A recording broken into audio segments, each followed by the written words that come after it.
Good evening, ladies and gentlemen. Welcome to another episode of Insomnia. It's 3 o'clock when we're airing this. Of course, not when we're recording it, but we got a special guest, Stephen D. He's going to talk to us about the transition from Miami sports music to the Dolphins podcast and other things in life.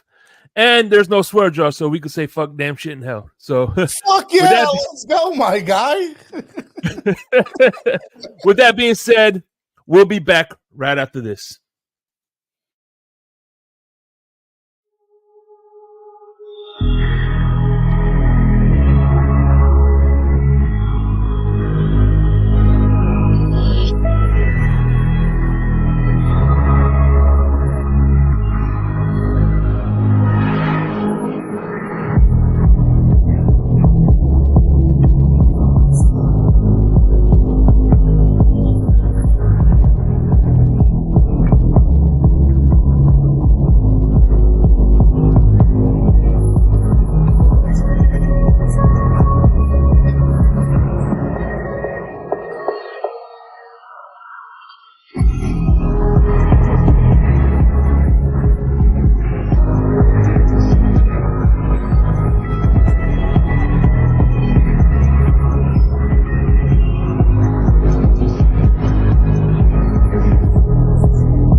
For that.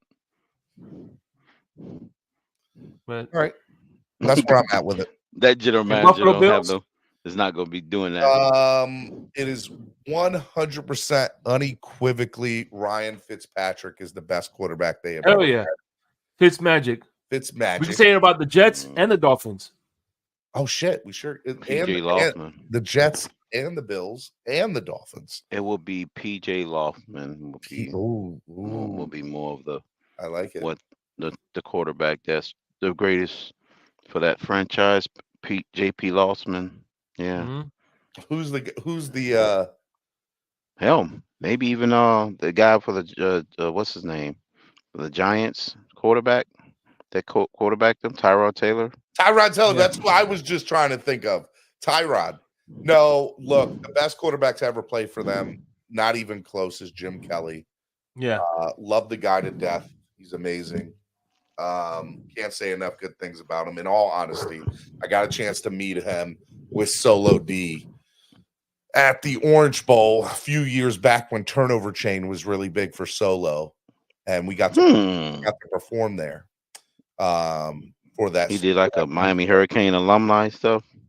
Yep, the Miami Hurricane Alumni Committee hired Solo to perform at that Orange Bowl, and I got a chance to go there with Solo and be his representation, and we had the opportunity to meet Jim Kelly, and he could not have been nicer. Was Warren Sapp there? Yep, there was a lot of people there, and we Solo and I got a chance to meet all of them. It was great. That's nice. Warren Sapp. For me, it's 100% Jim Kelly. And Kelly, only Josh Allen catches him if he start making Super Bowl. No, appearances. look, I hear you. Look, he only need to make appearances. In my opinion, Josh Allen is one of the biggest debates in football and should be. In my opinion, I have no faith in Josh Allen. I think he's a scrub. I understand the numbers that he puts up, but the love fest that the media puts up with this guy, if this is any other fucking person in the world, he's considered an ultimate failure. But everybody loves Josh Allen, and I don't get the fucking love fest for him. I can't stand him. I think he's the worst. I think he's horrible, and I hate the Buffalo Bills with a fucking passion. So, fuck that. Listen, man. Listen. One of the things about this channel, you should look at all the memes I have for Buffalo Bills. Look, yeah. Look at this. Chris Berman. Yeah, I like the fraud call on the and cell let me phone. tell you, Let me tell you, seeing them go wide right this year was the greatest fucking thing ever. It made my year. Right. That's something that they franchise is known for. And this is jewel He of my outdid collection that right here. Super Bowl one. Well, the Super Look, Bowl one's worse. Here's their Super Bowl trophy case.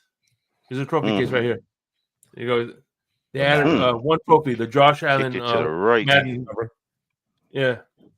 Oh, yeah, trust me, nobody hates them more than I do. And of course, last but not least, Miami Dolphins. I mean, it's Tyler Thigpen. He's the greatest quarterback to ever play. Yes. Yes. As a matter of fact, when you were in the blender, you picked him as your quarterback. Remember? Sure did. Fuck yeah, I love me some Tyler Thigpen. I'm going to go with Chad Henne or Tyler Thigpen, Coastal Carolina. From Coastal Carolina, baby. Love it. It's somewhere between Mike Glennon and if somebody ever finds a Tyler Thigpen Coastal Carolina jersey, please buy it and send it and to Damon me. Hewitt. That's who it is. I'll fucking pay you back for it. Like, I want a Tyler Thigpen Coastal Carolina jersey. That's who I'm going with, Shake. Damon Hewitt. Damon Hewitt. That's a fucking name. Jim Drunkenmiller. Jim Drunkenmiller. That's what I'm going with. Hell, Jim Jins. He had a few snaps at the position. The punk ass Ron Jaworski. Greatest Dolphins quarterback ever. He was a backup here. A lot of people don't realize he was a backup here for like 1 year, maybe 2. Doug Peterson was a great quarterback we had. He was a backup here. Steve DeBerg. I think he was the best. Yeah, even Steve DeBerg. Steve DeBerg probably was a quarterback in everybody's uniform. I think he played for every team. What team didn't Steve DeBerg play for? Pat White was the greatest quarterback in a Dolphins uniform. Let's be real about it, guys. Come on now. Let's call a spade a spade. Yeah, most definitely. Pat White, he's got the numbers, he's got the poise. Let's also be real and say that the chalk outline of where he got fucking murdered by that Steelers linebacker is still there to this day. Who would what you talking about with Joey Poyer? Was that Poyer? It was either Porter or Harrison who fucking Harrison, out and right? Yeah. He put the outline all of the chalk. I remember watching that game. And man, I was so depressed. I was in the truck stop, Stephen D. I literally saw it and I said, "Well, oh man, guess that's another quarterback that didn't work out for the Dolphins." As soon as it happened, I said, "He'll never play in the NFL again."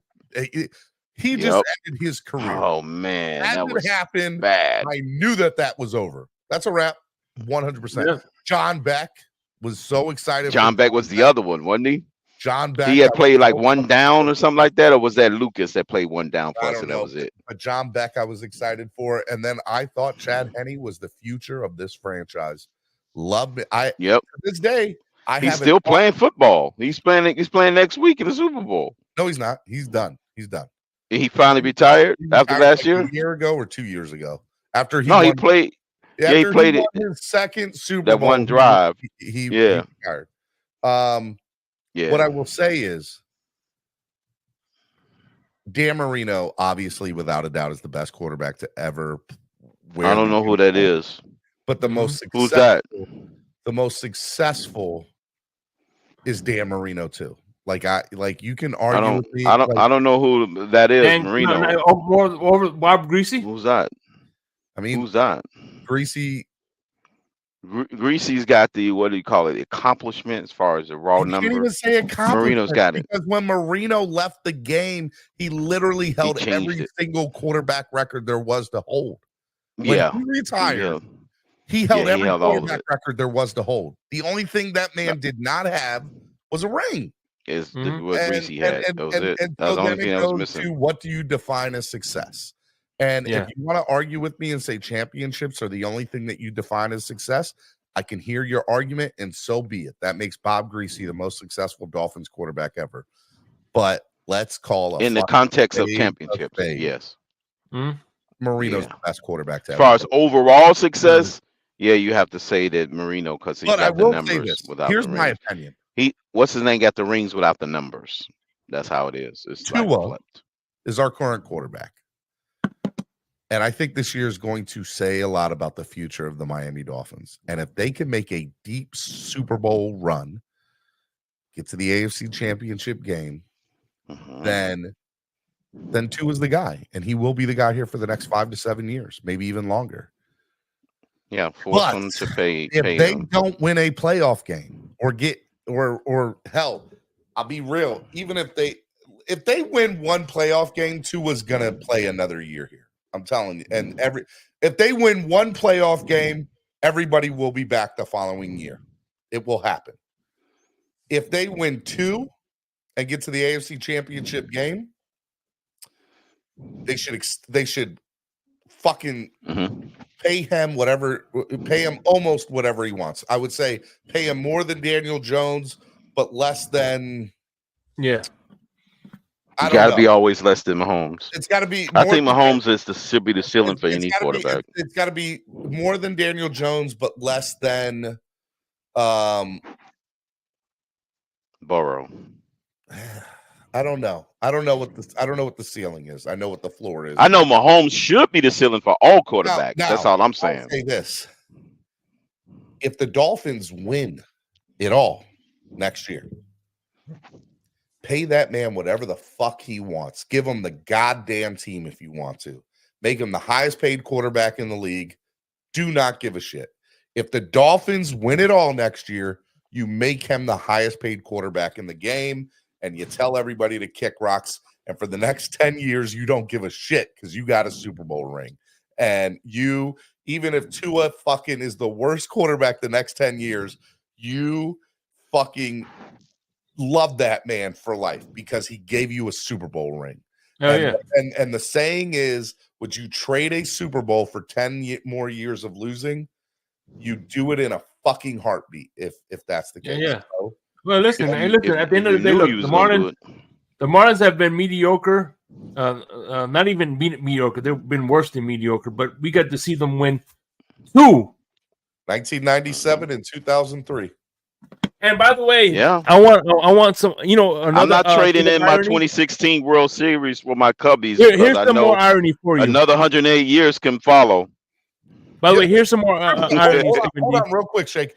Say that one more time. As a Cubs fan, you would have traded one World Series for another 108 years of losing. Say that one more time.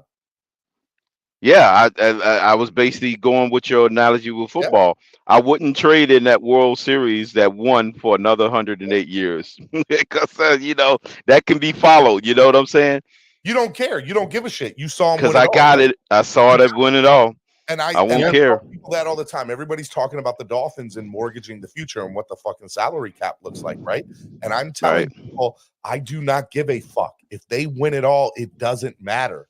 And and let me tell you, if they lose, it ain't gonna fucking matter either because it's still gonna be another 5 years before we do anything because we have to rebuild anyway. So you got to retool at that point. Whoever they want to this year, minus Tua, you let them play on the 23 mil. You pay everybody else. You figure out how to make the money work.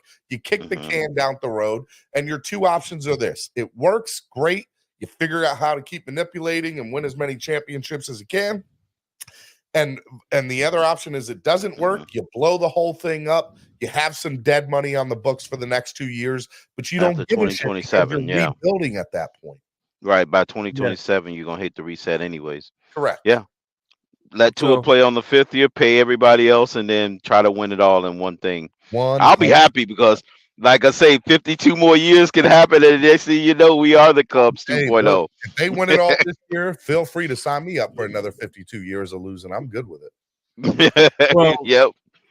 But what's ironic about the Marlins winning the championship because they said that the rumor is that we're cursed because we're on an Indian burial ground, right? It was on an Indian burial ground. And by the way, I think there's some precedents to that. And everybody said, well, the Marlins won 2 World Series on that same grounds. Here's my thought. Well, did they? But did they share the stadium the whole time, though? So no, they did. Yes, they did. The whole time. You sure? Yes. 100%. They played the Dolphins. Now, here's my argument. Here's my argument to that. My argument to that is, who built the stadium and why did they build the stadium? Joe Robbie built the stadium for football purposes. And so the Indian burial grounds said, oh, you want to fucking have a stadium and a football team on top of our burial grounds, you're never going to win anything. Not only that, we're going to make fun of you and let the baseball team win too, just to rub it in your face. I'm telling you right now. But let me tell you what the irony though. The irony is that's crazy. the first baseball championship that we won, was against the Cleveland Indians. Yes, Indian burial grounds. Yep. By the way, that was a great Indians team too, man. Manny Ramirez, Jim Thome, Kenny Lofton. That was a fucking great Indians. Yeah, it was in Game 7. I never forget. I was listening to it on the radio. Yeah. And here's the thing. Here's the other part. Here's the ironic part. AJ Burnett pitched for them on that Game 7, if I'm correct. Joe Carter. The Marlins are playing in the old Dolphin Stadium, right? And now, ever since the Dolphins left the Orange Bowl, they haven't had success. And ever since the Marlins left Hard Rock, they never had success. They need to switch stadiums. I don't know if the was he? I thought they was at Land Sharks Stadium. Well, no. I don't know if you're. Maybe I'm wrong, Shake, but I would just want where they built that new stadium. That's not where the Orange Bowl was it? It's the Orange Bowl. Yes, the Orange Bowl. I don't know about that. I have to look at. Yeah, one of the reasons I know that is because remember Chad O'Shea, the offensive coordinator and quarterbacks coach for us. Yeah, he said his dad was a coach for the Hurricanes, and he said he had a lot of fun memories in that stadium when he went to the Marlins Park. Yeah, it's where the old stadium is. Yeah, so Lone Depot Park. Oh shit! Yeah, you're right.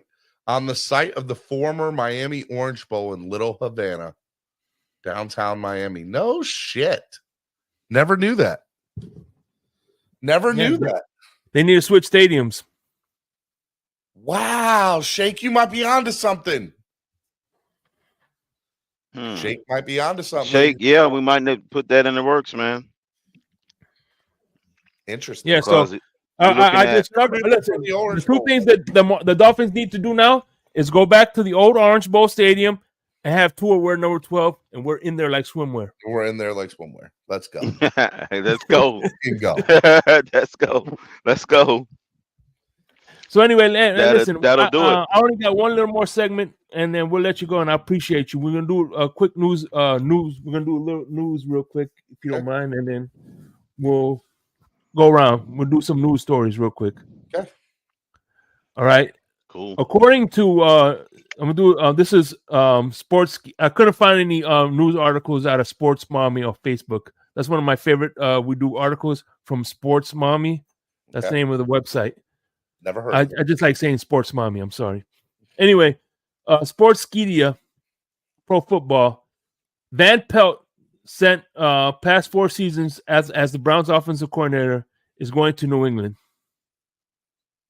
They're hiring Alex Van Pelt as their offensive coordinator. So he's starting to put his staff together. Mm-hmm. The new Gerard coach. Mayo. Mayo, okay. So not a lot of old guys. Okay. Here's the other one. Work out. Former Arizona Cardinals head coach Cliff Kingsbury is applying for the new Las Vegas Raiders offensive coordinator. I think that's Adam Schefter. I think that's a very interesting one, the Kingsbury deal, because Kingsbury obviously. I'm interested to see what they do at quarterback there, and will Kingsbury have a say on who the new quarterback that is there, because they spent the money on Garoppolo, and obviously Garoppolo is not the answer. So it'll be interesting to see what happens with that. You're gonna get Kyler Murray. Do they continue with the rookie? You laugh. Could you imagine? You're not off with that.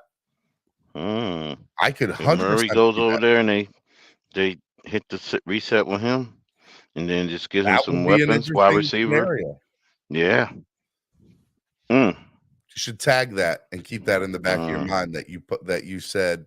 Yeah. Murray gets traded to Vegas. Could you imagine? Because that's the one thing about Vegas, right? You need a star. Kyler Murray. could be the star in Vegas for them. Can that new coach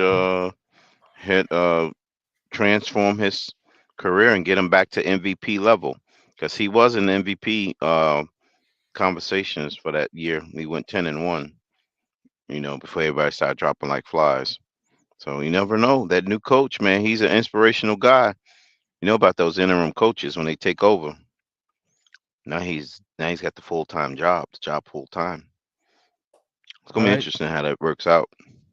And then, of course, last one on Sportskeeda, Chip Kelly is being considered for the Washington Commanders job.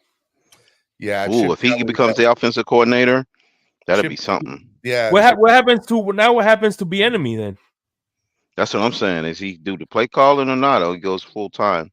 Because they got Dan Quinn as the coach. Yeah, I'm very interested to see what happens with Dan Quinn taking over.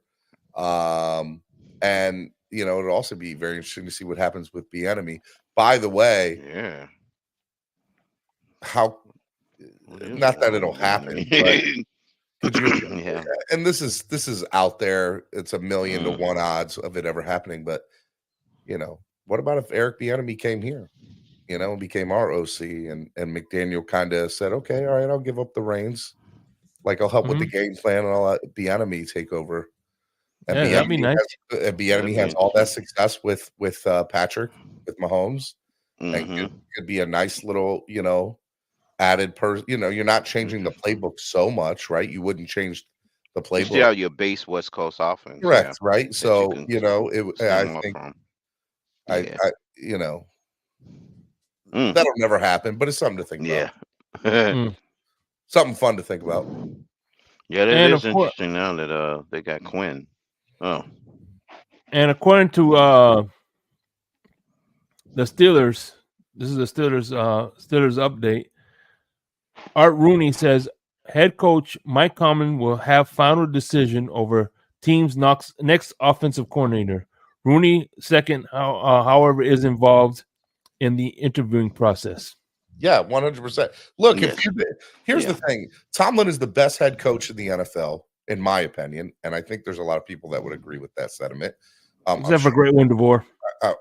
I'm sure that there are but yeah. Now he thinks Adam Gase is the greatest coach ever. Yeah, pretty much in football.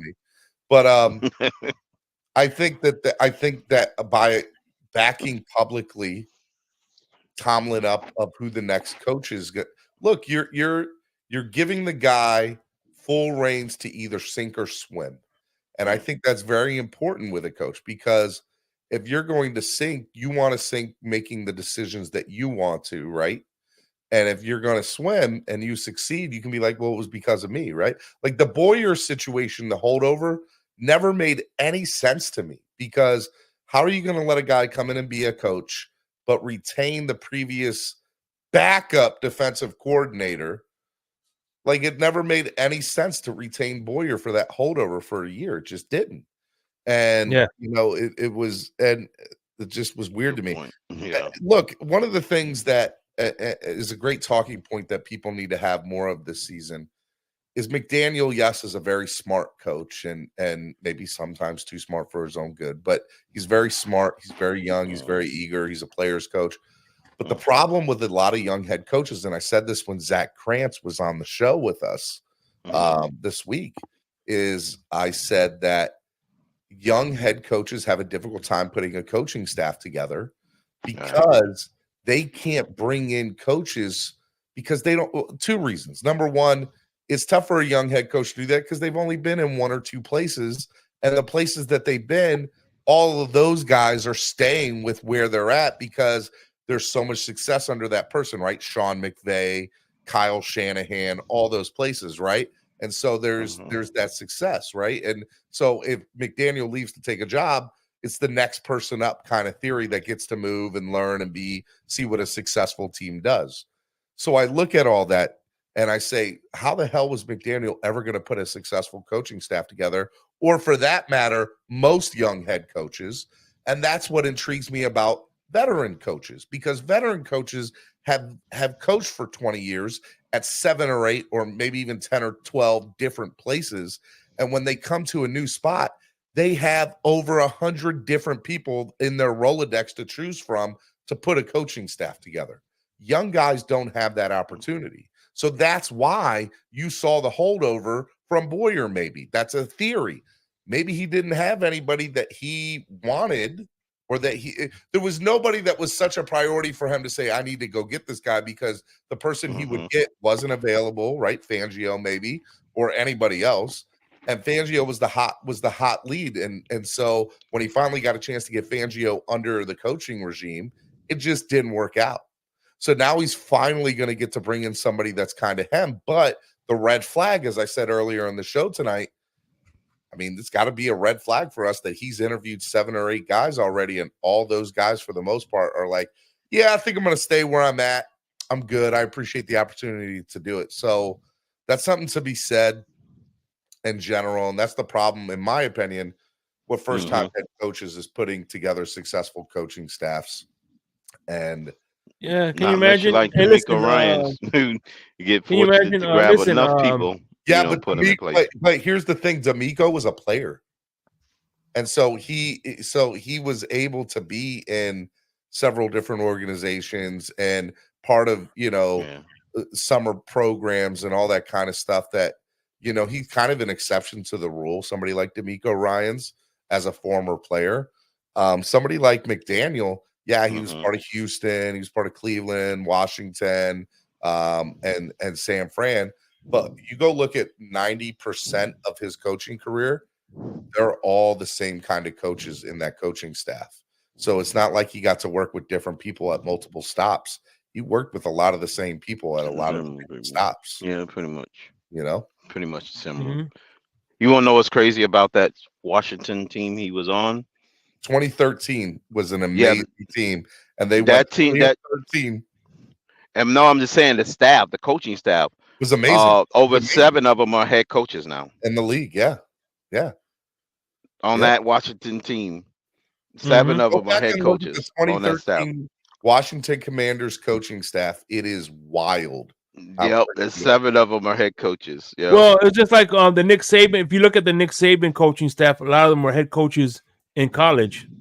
I mean, coaching trees are very interesting, right? Coaching trees are very and by the way, that coaching staff in 2013 was a Mike Shanahan. Those are Mike Shanahan young disciples, right? Yeah, the oldest, Mike Senior. Yeah. So it's funny because we talk about who are some good coaching lineages within the league, right? Andy Reid came from Mike Holmgren and that Green Bay Packers. Right? Yep. And you go so Holmgren's got a pretty good one. The Bill Parcells coaching tree for a long time was successful. Bill Walsh's coaching tree was very successful. And now it's starting to look that Mike Shanahan has one of the most successful coaching trees in the history of the NFL. And right now you can currently make that argument because look at the head coaches under some of his regimes that A, have been coaches, B, that have won, and C, that are even currently head coaches now. Absent Andy Reid and Belichick hogging all the Super Bowls. That's the thing. Let me ask you one quick question. Still the Mike Holmgren tree is still the dominant tree. How surprising is it that all the coaching vacancies are filled and Vrabel and Belichick didn't get one? Yeah. As a matter of fact, TD was talking about today that they're trying to. I heard on his show today that they're trying to phase out those rough and tumble coaches. I mean, look, according to they're gonna have a hard time trying to phase out Andy Reid. Let me tell you why I would push back with TD on that, at least on the Vrabel side of things.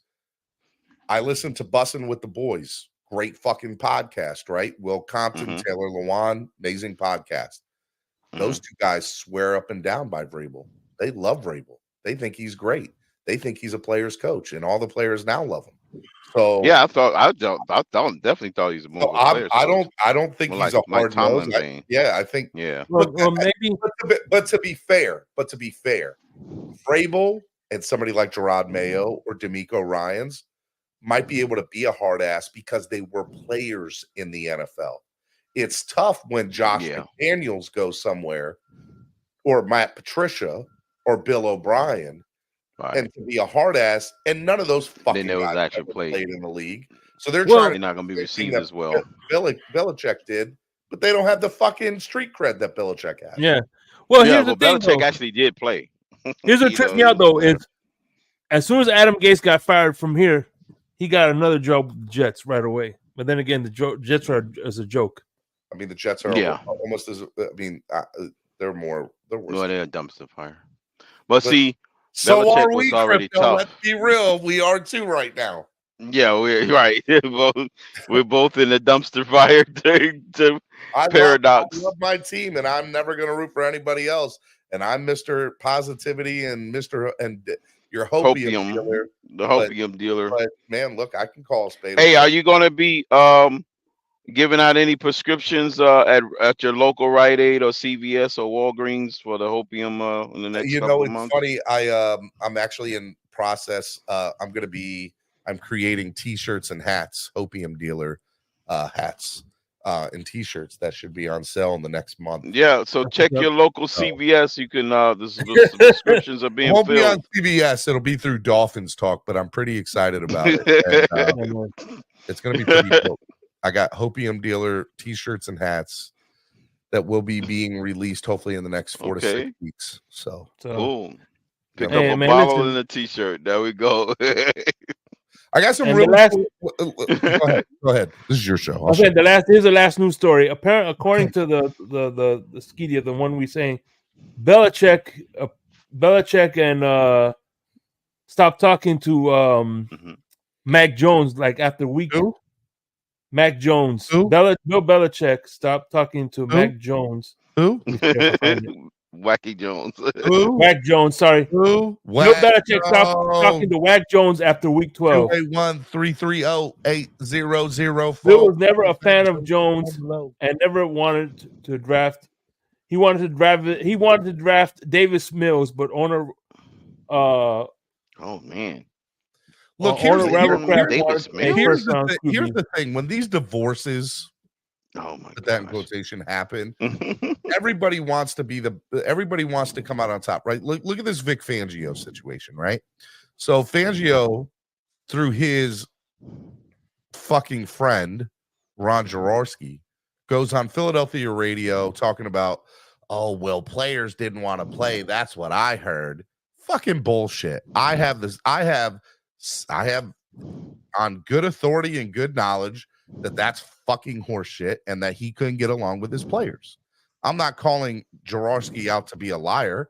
I'm sure what Jaworski heard was from Fangio himself, but everybody wants to come out right in that situation, right? Or to claim. Now the problem is, why the fuck Fangio has got guys chirping out in the media for him when he's already got a fucking job with Philly is stupid. It's just stupid because it's not like he's fighting for a job. He already got one. Shut the fuck up. Go do your job in Philadelphia. The players didn't like it. But he's protecting his name. Let the players talk. Go ahead. Let Javon Holland take the rocks and kick him into the street. No, you can't do that. Yeah, You got to listen, protect at the your end name. of the day, this time next year is going to tell who's right, who's wrong when we see how Philadelphia players defense acts and how our defense. That's not fair. Acts.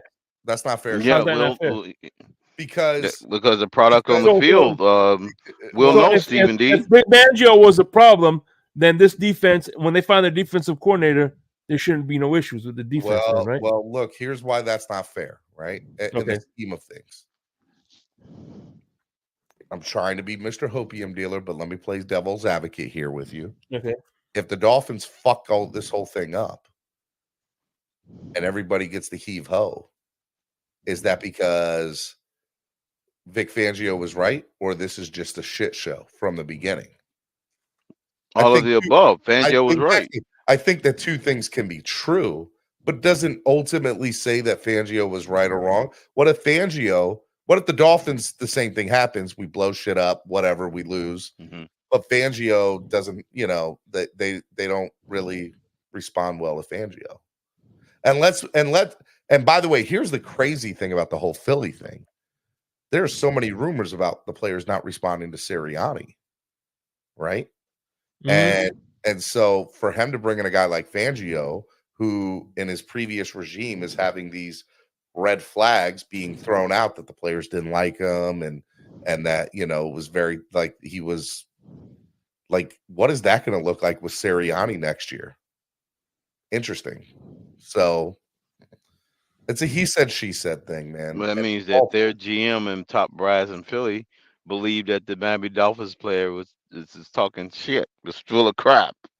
And I'm not saying that they're wrong. I'm not saying that they're wrong from the standpoint that the Dolphins, I think it's bullshit that the players didn't want to fucking play or practice. In fact, I know that it is. Right? Go look at our go look at our defense in the middle part of the year. It was top 3, top 5 at one point. And when everybody was healthy and things, and they had finally gotten the learning curve of Fangio's implementation of his defense, man, those middle weeks, our defense was fucking solid, bro. Solid. But to that point, they can't have it both ways. Did they go out there? I'd say the same thing I said about Flores. If did they go out there and come up with the game plan on their own on how to defend the opponent, the offense of the following week? Did they go in there and draw dirt and the plays in the dirt and say, well, we're running this regardless of what Fangio say? Crypto, let me argue with you and say that let's call a spade here. The offense scored 40 points in the final 12 quarters of the year. We lost the final 3 games. So if 12 quarters, 4, 8, 12, 3 games, you score 40 points in the final 12 quarters, are you losing the game because of defense or are you losing the game because of offense? I'm going to argue with you and say that the offense damn sure didn't do enough for them to be putting themselves in a position didn't do enough.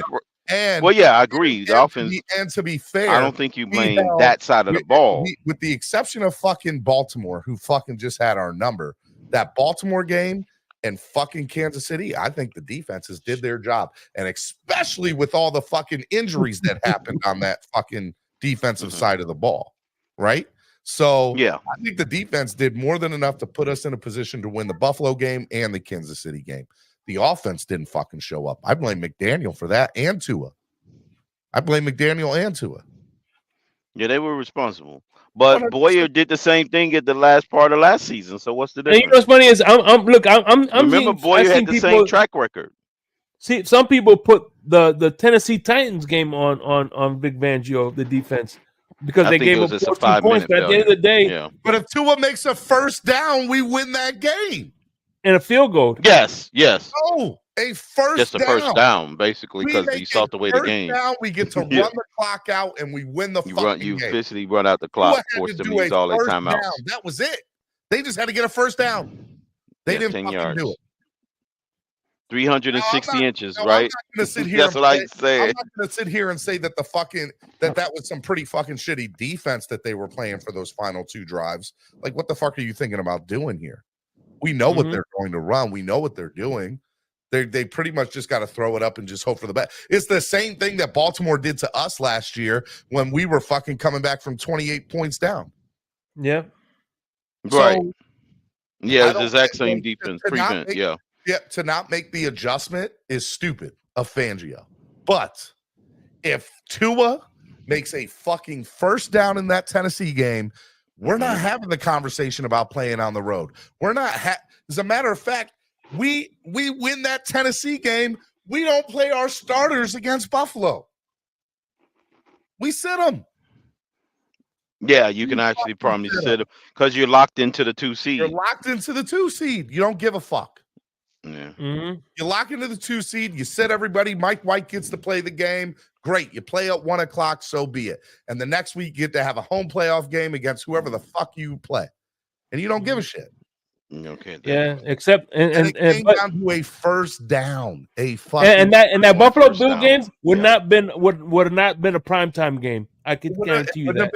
Right. It wouldn't have. Nope. They wouldn't have flexed it to primetime. It would have been a 1 o'clock kickoff game that would have meant nothing. And Mike White would have started it. Would have started that game. Mike White actually would have started a full game. Yep. Yep. And that was the scenario we wanted it again. And by the way, let's talk. You had the free Shake Money. They put you in the goal. Damn. Goddamn Shake Money. They put you in the goal. If that happens, Van Ginkel probably doesn't get hurt, and Jerome Baker probably doesn't get hurt. And guess who you have playing in the AFC wild card round? Andrew Van Ginkel and Jerome Baker. Yeah, that's the butterfly effect. That's the domino butterfly effect. I'm telling you, not getting that first down in the Tennessee game ruined the year. Mm-hmm. It ruined the year. Now, ultimately, too, it was a first down. You could take it to redeem himself and put us where we needed to be. The final drive of the Buffalo game. But to not get that first down in the Tennessee game had such a profound effect on the rest of the season. It's not even funny. Yeah, that started the butterfly effect. The domino. You know what I'm saying? Yeah.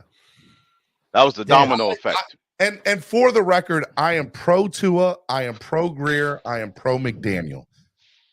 But McDaniel and Tua, and I'll even say Greer, in my opinion, those are the three ones that are the reason we didn't have the success we deserve to have this year. I put it on all three of those heads.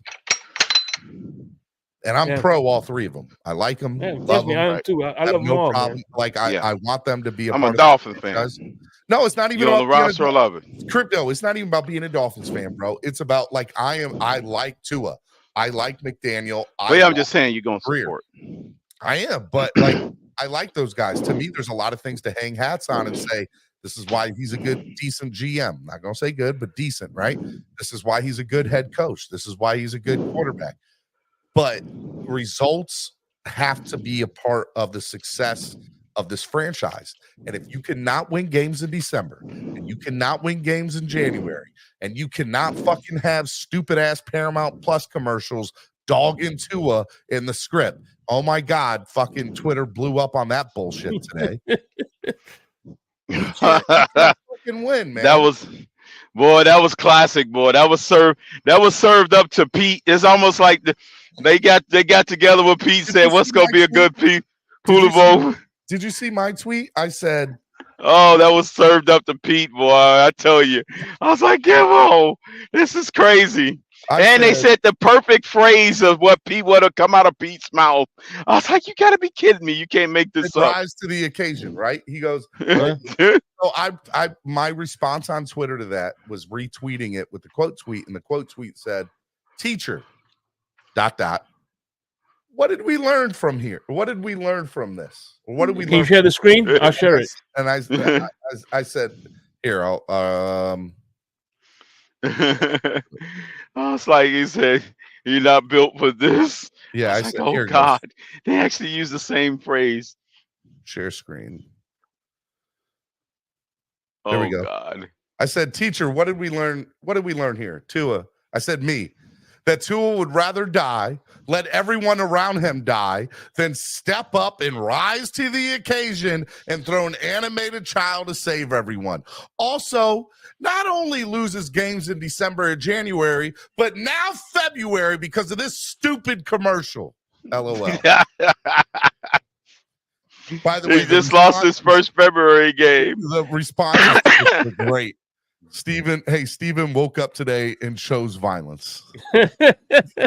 Chose violence. And laughed at that. Oh, Von Joe said that?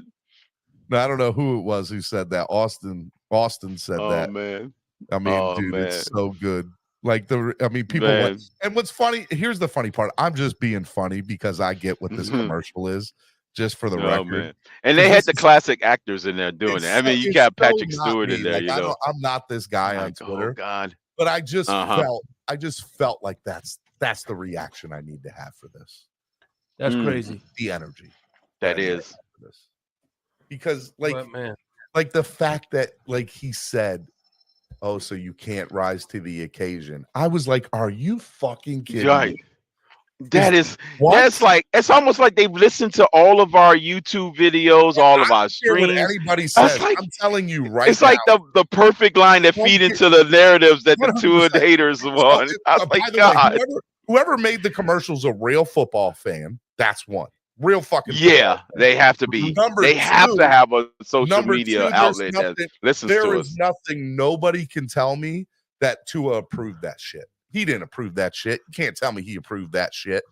If he did, he's just no. falling on his sword. You know, You he's what can you call say it. it all you want. He did not approve that or did not know that's. You don't think he did? No, fuck no. You don't think Tua's people was listening to Pete? No. You don't think they listened to Pete? Oh, come on. That commercial was Pete approved. I'm telling you right now, Tua was just as surprised as everybody with that shit talking about these motherfuckers. Are y'all kidding? Oh, and this is God. Why, this is why Tua, right, Shake Buddy. This is why Tua didn't do the quarterback thing on Netflix. This is why he didn't want fucking. No, he did it again this year. And didn't he do it? No, he didn't. And this is why he didn't. Want, okay. And look, I got this from firsthand knowledge. Well, that was the Senior Bowl. He wanted nothing to do with Hard Knocks coming to his house at all. They begged him. They was gonna come to his house. They wanted to do an episode at his house. HBO begged him to do something, and he said, "Fuck no." Well, you know what that is. You know what that's about. But you know, look, it's what it is. I'm telling you. That's right maybe now. why Mark Waddle was pissed off. Now, here's the thing. To be fair, I don't give a fuck. I don't care. I'm pro Tua. I love the guy. I think he's great. I think he's the future of this franchise, and I think he has the potential to be a top 5 player in this league. My personal opinion. You can call me a homer, whatever. Go look at the numbers. The numbers prove it. Every single year, he has improved in this league exponentially. There's no reason for not every year, Steven. Yes, there is. You can go look at every year. Year 3 to year 4 is not that big of a jump. It's just more larger. What are you talking about? He played every fucking down this year. Was the least hit quarterback in the NFL. So he that was his big jump only in appearing. I will give you that. He improved by least amount by participation as far as his personal numbers. You say tomato, I say tomato. I'm telling you right now, in my opinion, it's a huge improvement. And so for me, because look, I never set the bar with him when it comes to playing. On everybody's bingo card this year, we all had Tua needs to play every single game. That was not me. I wasn't one of them. I just wanted him to be consistent. Fuck you. It was not on your card. Yes, it was. That was never my opinion. I've always was saying I waved the right flag on that. Crypto, you're telling me right now that playing every down wasn't important for you this year. No, he needed to play the last 11 games. That's it. That was my barometer when it came to injuries. Yeah, the last 11 games. Go ahead, Shake. Crypto can lie to himself. I can vouch for him. Crypto. It's a lot of video of me out there, Shake. Him to check off was a playoff game. I'm not here saying he's a liar.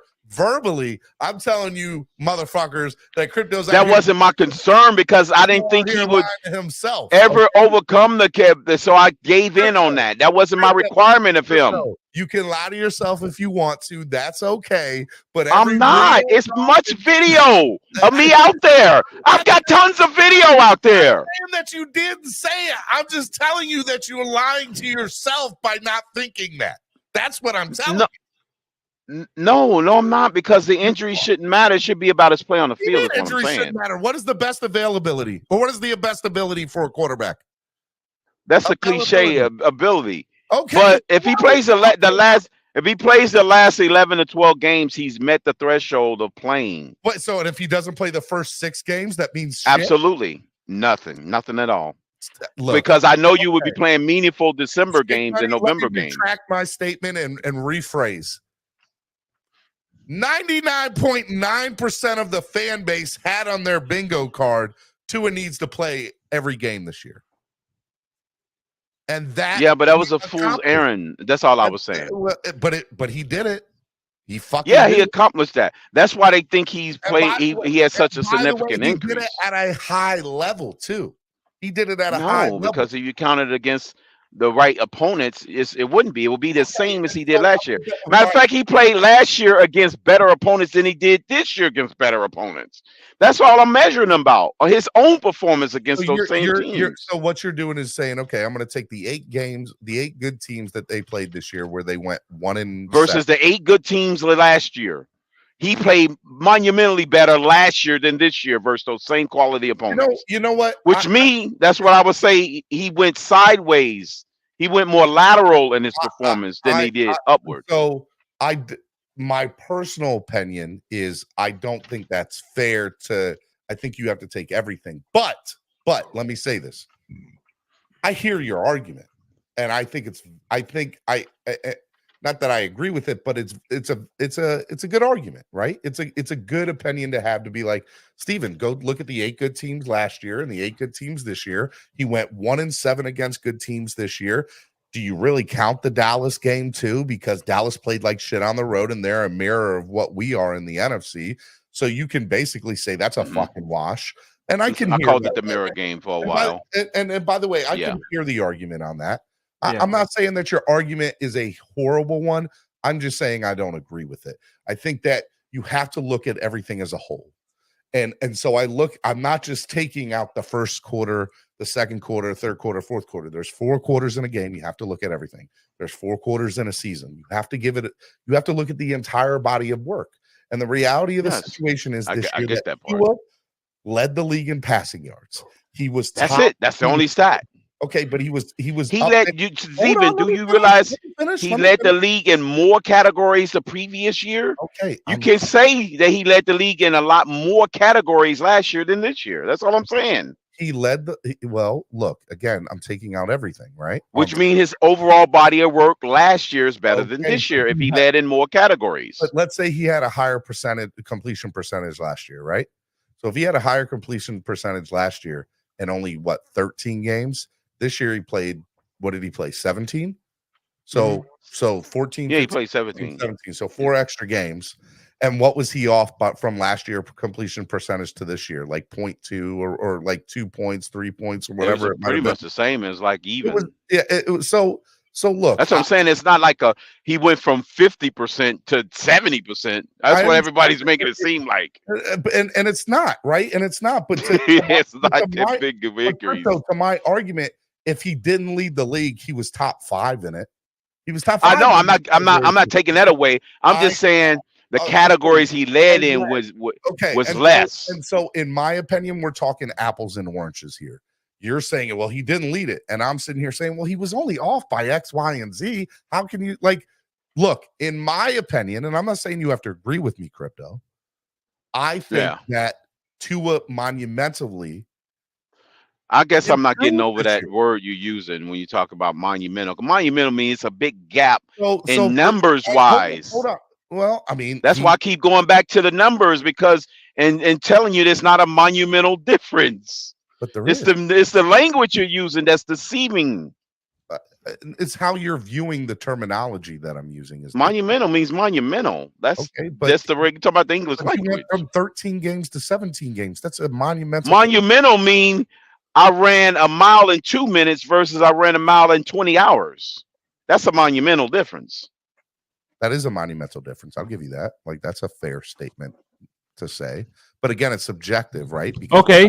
Here you go. What I see is monumental. Monumental is like what Tyreek Hill did 1,000, 1,800s versus any other wide receiver we had in the last 10 years.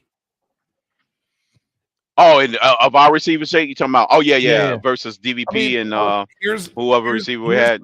Yeah, that's definitely monumental. Here's something that I will say about Tyreek. Love him to death. 1,799 yards is no pushover.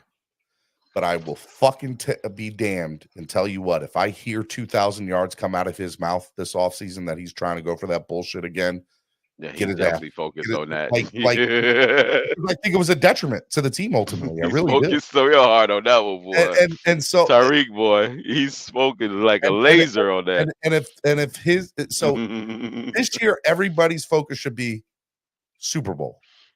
It 100% needs to be Super Bowl.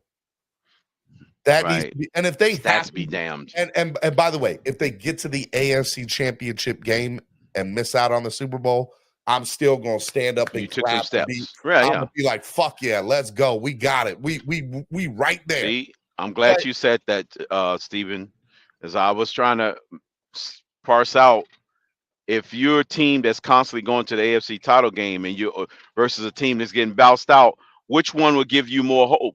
A team that's constantly making it to the AFC title game and getting bounced out, or if your team is constantly getting bounced out in the first round, which one you will be more of a hopium dealer of, the AFC title game participant or the guy that's getting bounced out in the first round? Just The saying. guy who's getting bounced out in the first round, if he makes it further than that, then in my opinion, he's accomplishing more this year than he has from previous years compared to the guy who's been bounced out of the AFC Championship game 3 times out of the last 6 years. But you changed my statement. I said if you are getting bounced out in the first round. Crypto, I apologize. I thought that's what you were saying.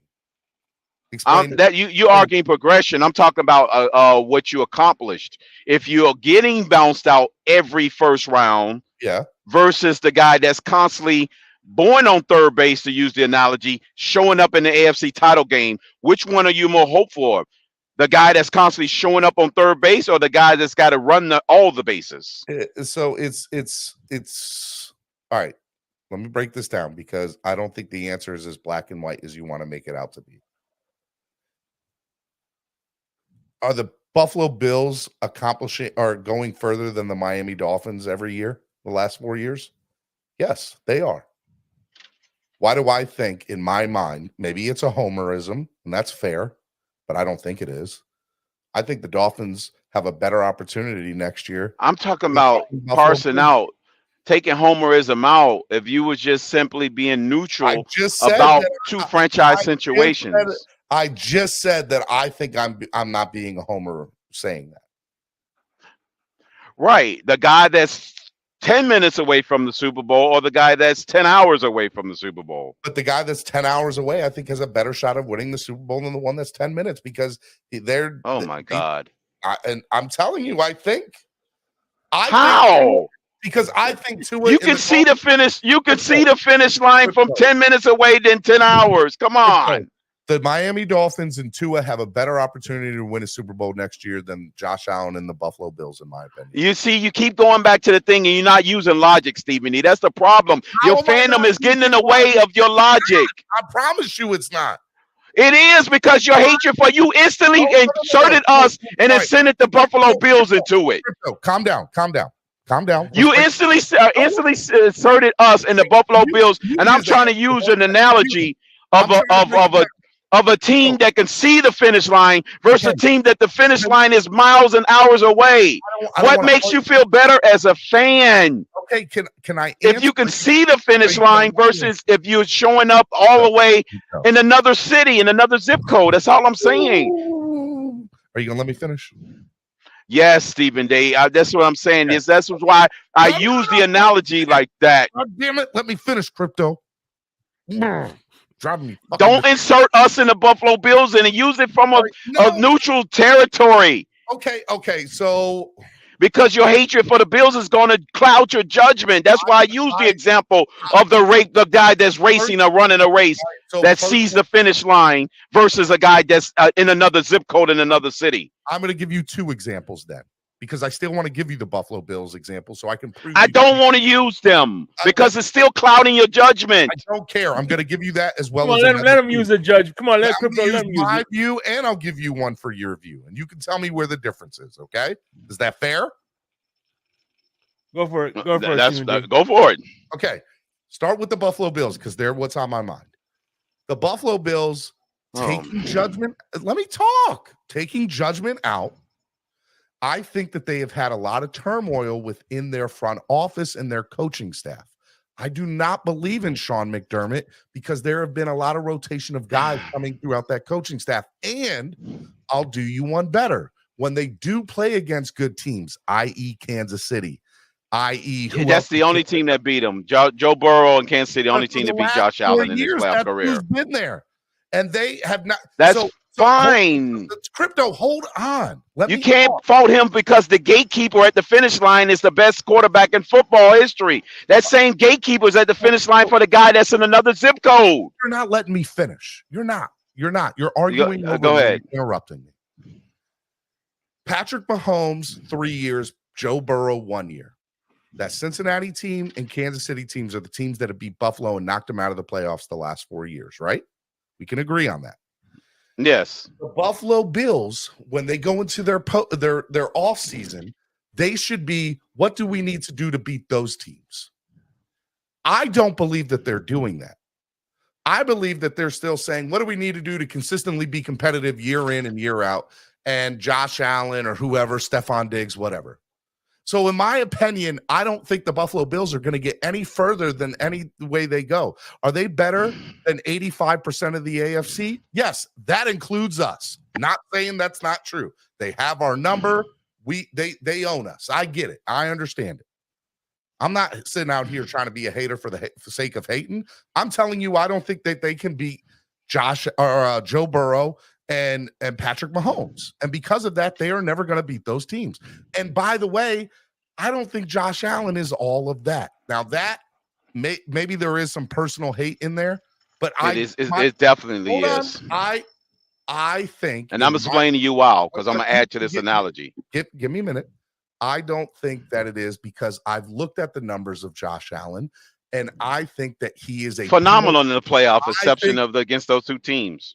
I think he's a poor man's Brett Favre, and Brett Favre only won one Super Bowl. Josh Allen's never going to win a Super Bowl, ever. That's fine for you to believe that. But as a fan of a franchise, I'm talking about the perception of what you will be being neutral for a guy that can see the finish line versus a guy that's in another zip code. All right, so let me take another example. Give me the team in the NFC that's the equivalent to the Buffalo Bills, in your opinion, that's consistently making it to the AFC Championship game or AFC divisional game and getting kicked out. Because I don't know another team besides the Buffalo Bills. It's not the Buffalo Bills. It's been two different teams. It's been the only whoever plays Kansas City. It's been that opponent. It's been the Bengals one year.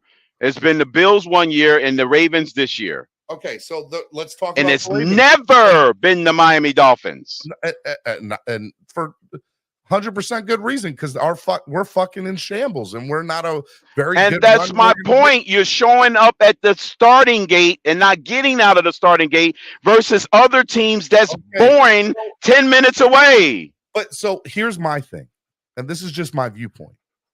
I think this offseason and last offseason, and hell, even the offseason the year before that, the Dolphins have done everything they could, or are doing everything they can, to be the best team that they can be, to beat the elites. Are they doing it? No, it's not happening. The results are not showing up there, but you can't sit here and say that they're not winning the offseason Super Bowls, that they're not signing free agents, that they're not bringing in the best head coaches. But is the goal to get closer to the Super Bowl or to win the offseason Super Bowl? I understand. In my opinion, the Dolphins are doing everything. Like, if this fails and doesn't work out, the one thing I can sit here and say is the Dolphins have done everything they could to be successful. It just didn't work out.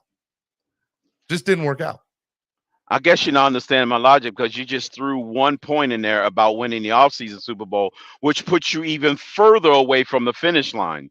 You're only showing up winning at the starting gate and not even coming within sight of the finish line like the Bengals and all those other teams do. So as a fan base, you would naturally feel better about your situation if you're always arriving 10 minutes before the finish line versus always winning at the starting gate, which is the off-season Super Bowl. So can I ask you, let me ask you a couple questions, and what I really want are yes or no answers, okay?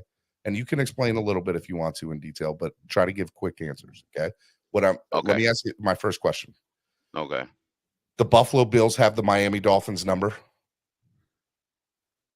Yes, I would say by definition, yes. Yeah, 100%. Currently, I don't even think it's without a doubt. Now, do you think that the Miami Dolphins can beat the Buffalo Bills current roster to current roster when healthy? No. I disagree. B, go look at the last few games. We beat them at home. We almost beat them last year with Skylar We only beat them once in the last 5 games. What are you talking about? And that was only by 2. I get you. I understand. I'm telling you. Look, everybody's going to sit here. It doesn't matter if you win by a touchdown or 20 points. Okay, but then you're going to say we almost lost. So the same thing goes for them. Fine. I can hear that argument. I'm telling you. I'm just trying to. This is where we're differing. I think, and it's fine that we differ this way. This is what opposing sides are supposed to do. I think the Dolphins currently constructed can beat the Buffalo Bills. I don't think that the Buffalo Bills currently constructed can beat the Kansas City Chiefs or the Cincinnati Bengals when they're at their best. It's not borne out in the facts. It's not. Because they was fortunate that Diggs dropped a touchdown against the Chiefs, and the freaking field goal kicker put it 80 inches to the right of the goalpost. They gave them opportunity of winning that game. When have we ever came close to even beating the Chiefs? We never even came within of 60 inches of making it. What are you talking That was about? only We almost beat them this year in Germany. No, we still was 7 points. Oh my God, please. Yeah, okay, we got within 7 points, Steven, in a Germany in a playoff game, but they beat them. They actually crossed the threshold against them in the regular season. So don't give me this nonsense that Bills are closer and we're closer to beating the Chiefs than the Bills, because that's not true. Because at least the Bills in the regular season has beaten them. I disagree.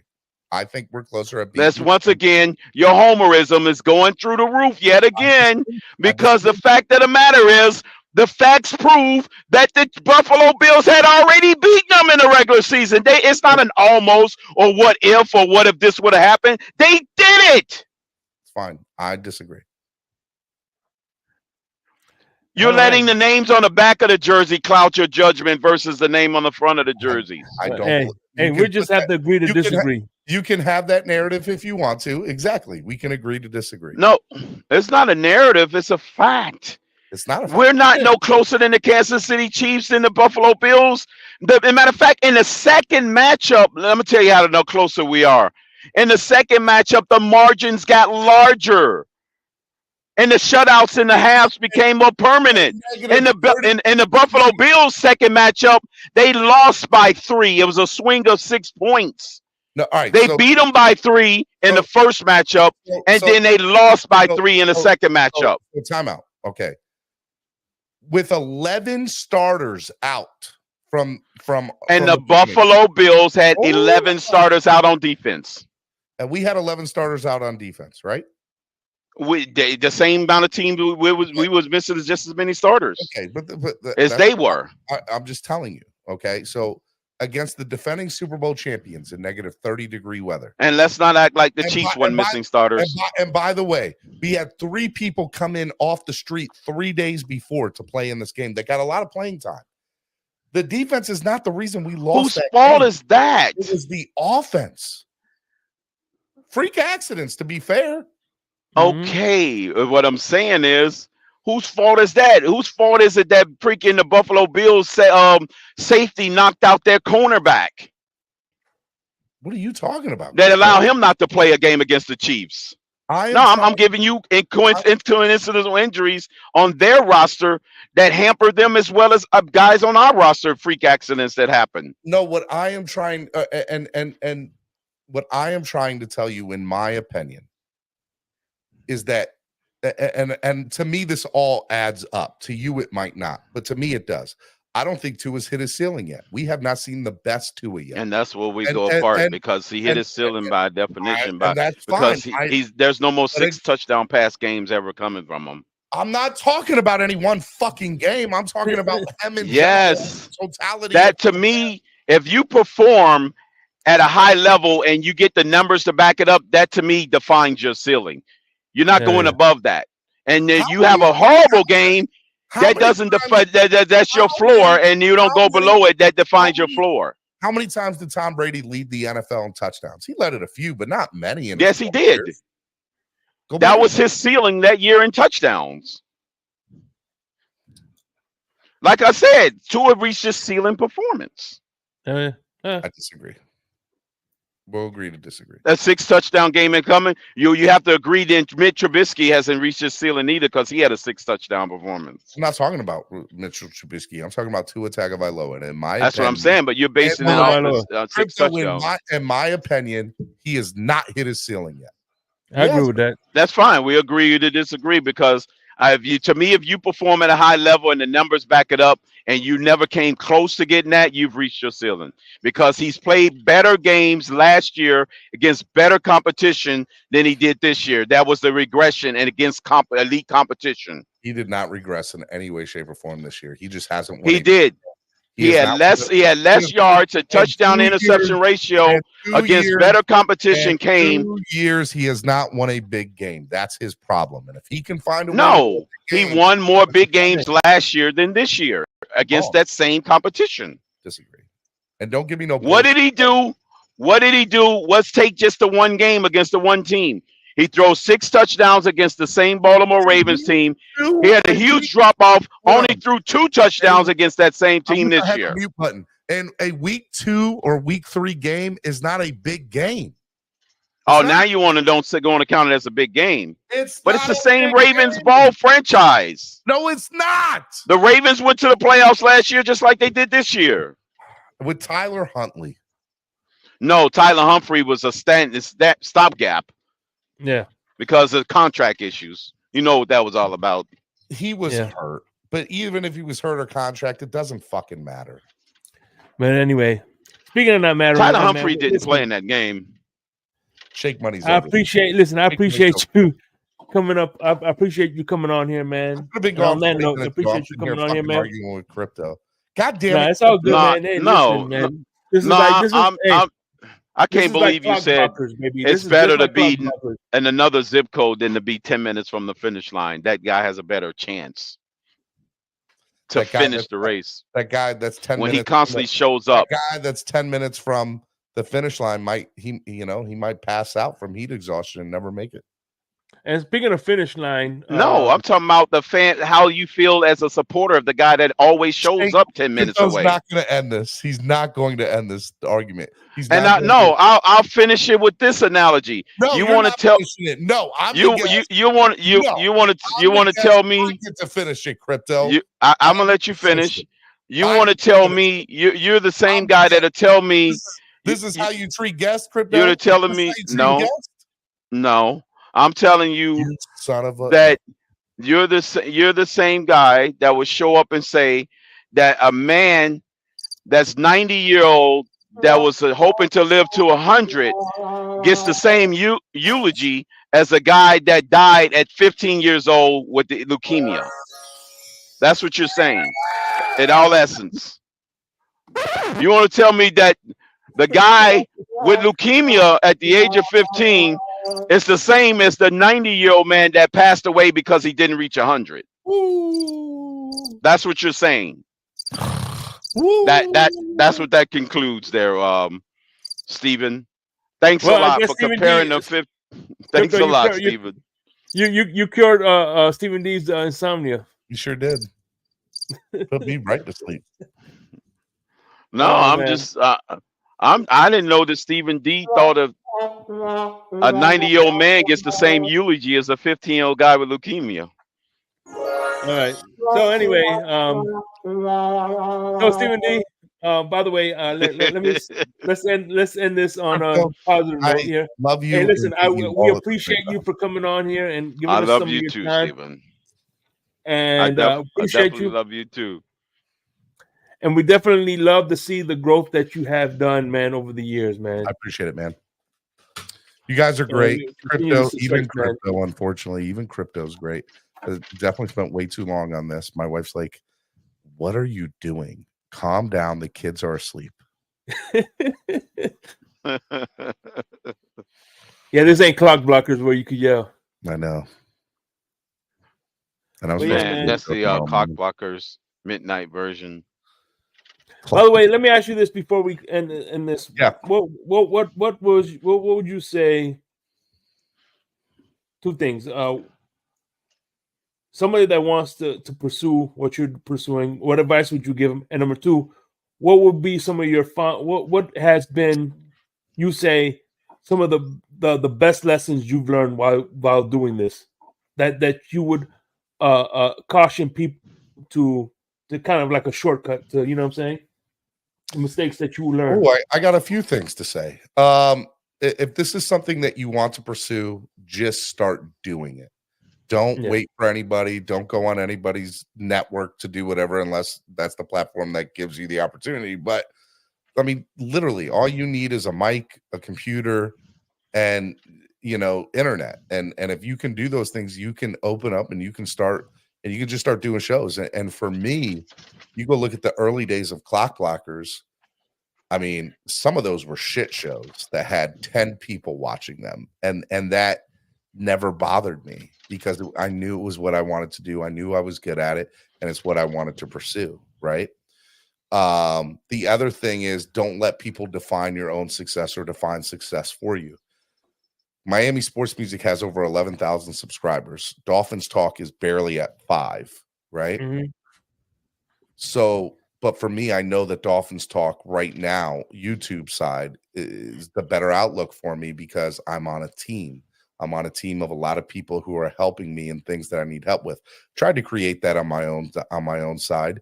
Wasn't able to do it, but the foundation is already there at Dolphins Talk. So if the numbers are what matter to people, I can bring over the numbers. That might take time, but it can be done, right?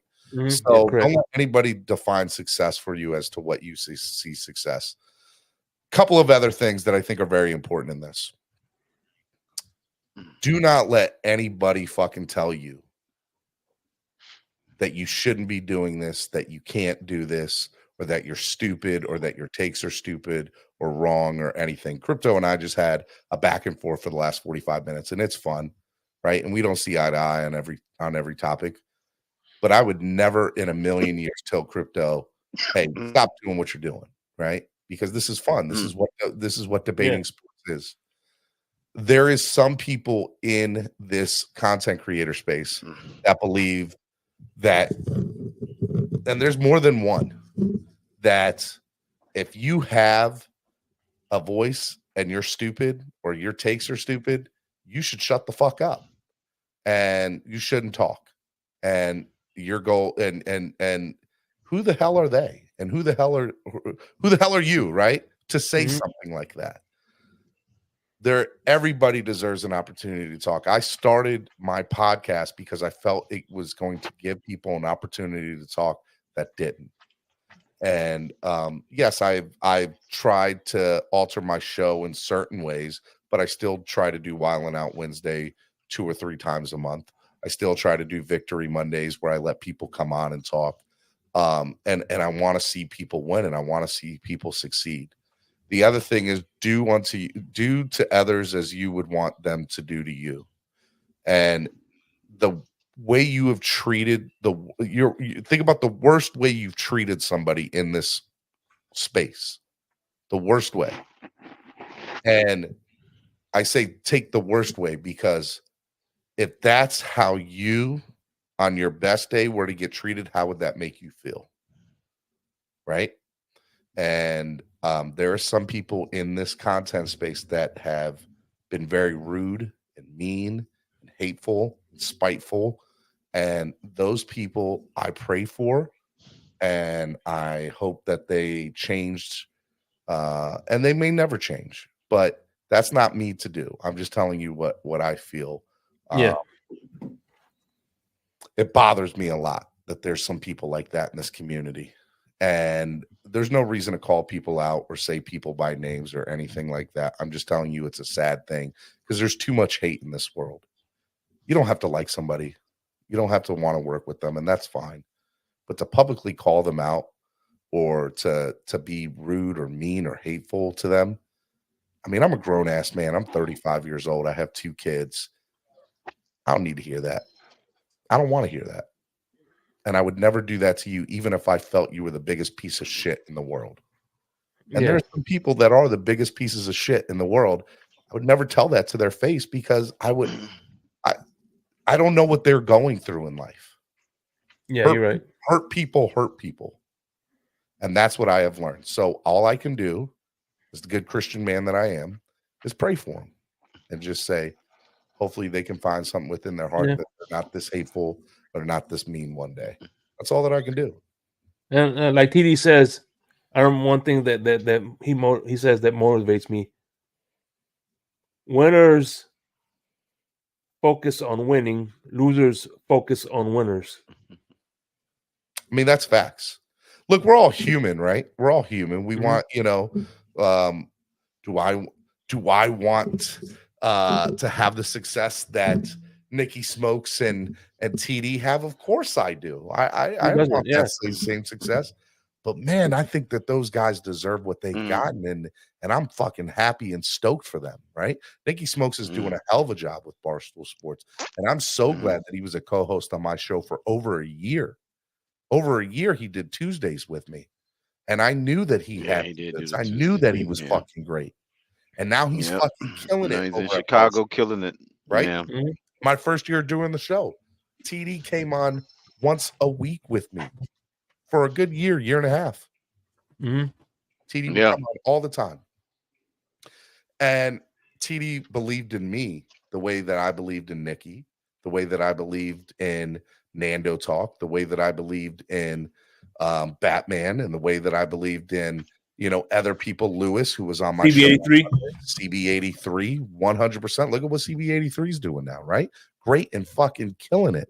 He's doing great with Roundtable Sports in his own thing, right? And so, Round Table, another division just got launched. Yeah, it's yeah, there's with the Roundtable Sports. you can want success for yourself, but it doesn't have to come at the expense of somebody else's downfall.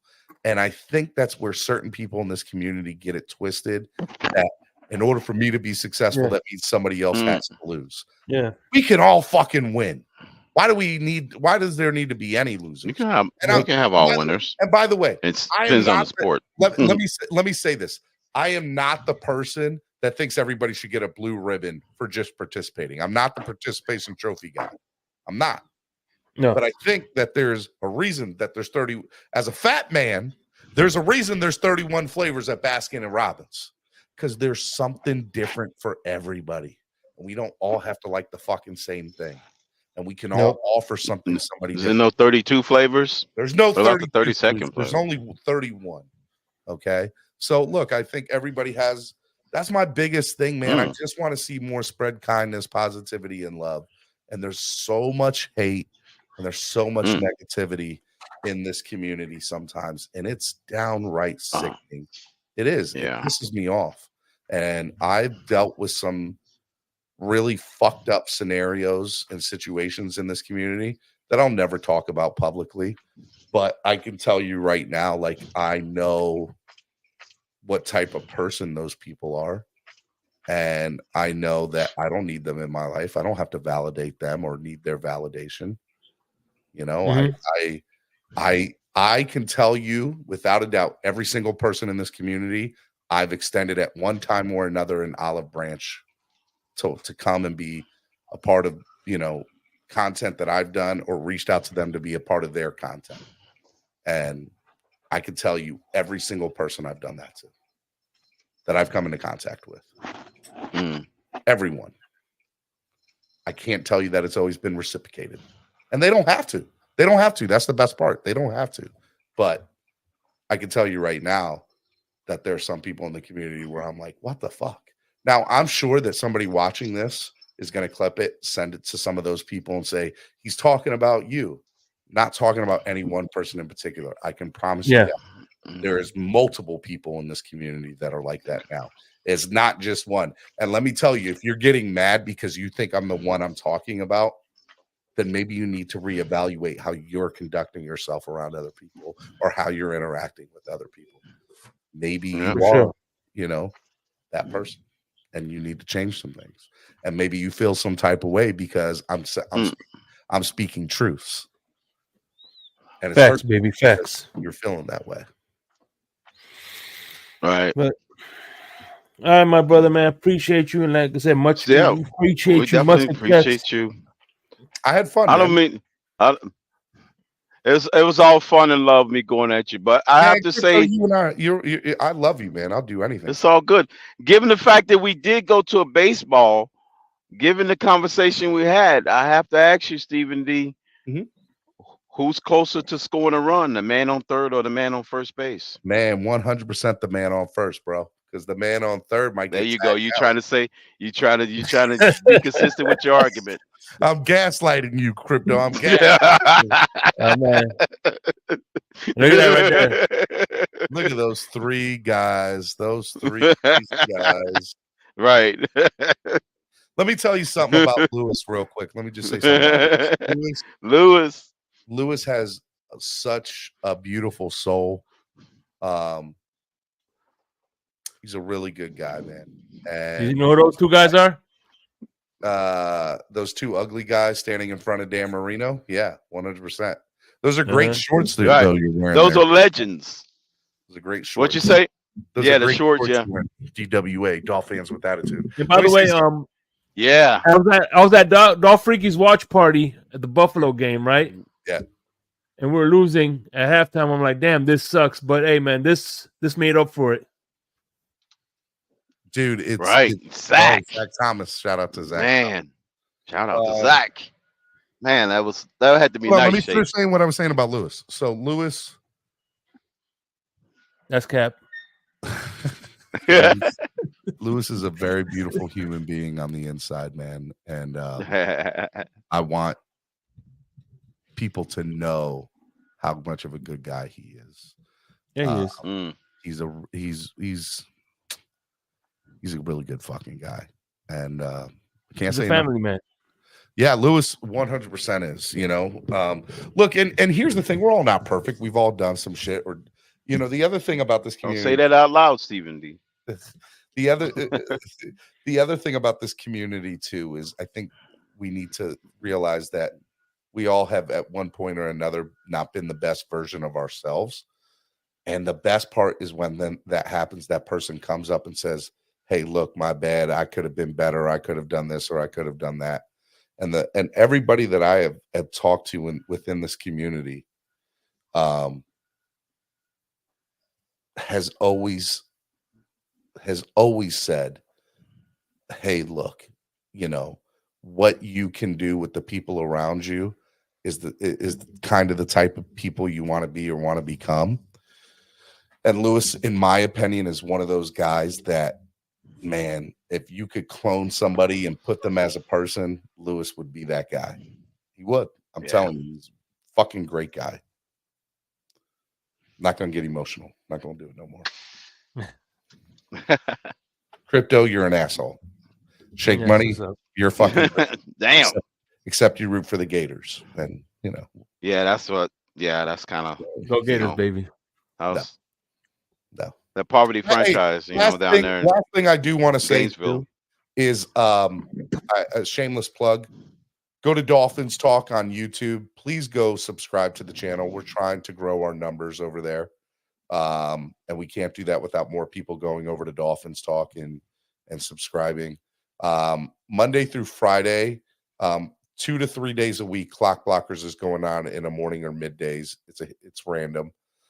Tuesday nights I have That's Another Miami Dolphins First Down podcast with Josh Moser. We're starting a new podcast this week or next week called Scratch That Sports, and it will be DJ Sick Turtle, DJ Genesis, and DJ Breezy Two Fly, the DJ from the Florida Panthers, the DJ from East 32's Tailgate, and the DJ from the Miami Dolphins away game tailgates, most of them, including the ones we do, DJ Sick Turtle. We're going to start a weekly podcast, and they're also going to do once a week on SoundCloud a 15-minute Miami Dolphin club mix or Miami Dolphin mix every week. They're going to drop a 15-minute mixtape on SoundCloud every week. So we got some cool stuff in the works, and then I also have. He's from Maryland too, right? Stephen Sick Turtle. Sick Turtles, yeah, yep. Getting married, newly married. Shout out to Lindsay, his wife, soon to be wife. Absolutely amazing. And a lot of cool stuff going on, man. And we're not done. We still got a lot more stuff. I'm working with some other people, and hoping to partner up with some really big people within the community and do some bigger content. And just go to Dolphins Talk. That's where everything's at. And you can also follow me at Stephen D SKPL on all social media: Instagram, TikTok, Facebook, Twitter. At Stephen D SKPL. Spread kindness, positivity, and love, because that's what I want to see. I want to see more of that in this community. I want to see. I do too, man. I want to see more of that in this world. I really do. And that's true. If I've ever done anything wrong, please reach out to me behind closed doors. Shake Money and Crypto can tell you. If you ever have a problem with me, you can always reach out to me. You don't have to come to me publicly or do any, craziness. I want to talk to you man to man or woman to man or whatever.